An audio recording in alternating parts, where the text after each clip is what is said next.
Dati nang iniulat ng Reuters News Agency na 77% ng mga drug suspect ang napatay sa mga anti-drug operation na nauwi sa engkwentro. Sa panibagong special report ng Reuters, lumabas naman na ipinadadala umano ng mga pulis sa ospital ang mga nanlaban umanong drug suspect kahit patay na para makaiwas sa investigasyon.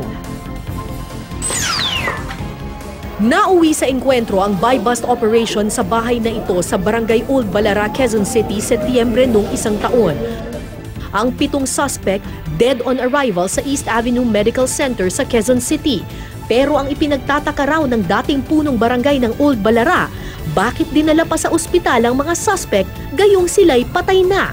Ang palaisipang ito sinagot ng Reuters sa kanilang special report. Sa pagbusisi ng naturang news agency sa crime data ng 5 police district sa Metro Manila at base sa panayam sa mga doktor, pulis at kaanak ng mga biktima, napag-alamang ipinadadala ng mga pulis ang bangkay ng mga drug suspect sa ospital para umano mawala na ang ebidensya sa crime scene at itago na sadyang pinapatay ang mga suspect.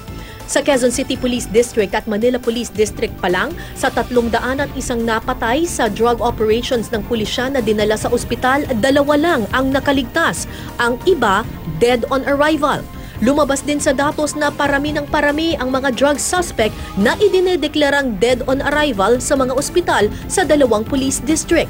Hindi raw aksidente lang ang paglobo ng bilang ayon sa isang police commander na nakapanayam ng Reuters. Noong katapusan ng 2016 daw nagsimulang ipadala ng pulisya sa mga ospital ang mga napapatay sa anti-drug operations para makaiwas sa crime scene investigation. Ayon pa sa opisyal, dahil abala ang mga doktor sa mga emergency room, hindi na nila ay naalam kung bakit nabaril ang pasyente.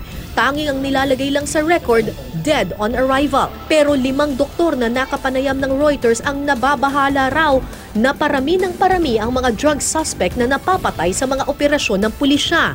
Karamihan daw sa kanila binaril ng malapitan at pinuntirya sa ulo o sa puso. Ayon kay NCR Police Director Oscar Albayalde, wala silang narinig na ulat ng mga pulis na nagdadala ng patay ng suspect sa mga ospital. Pero paiimbestigahan daw niya ito.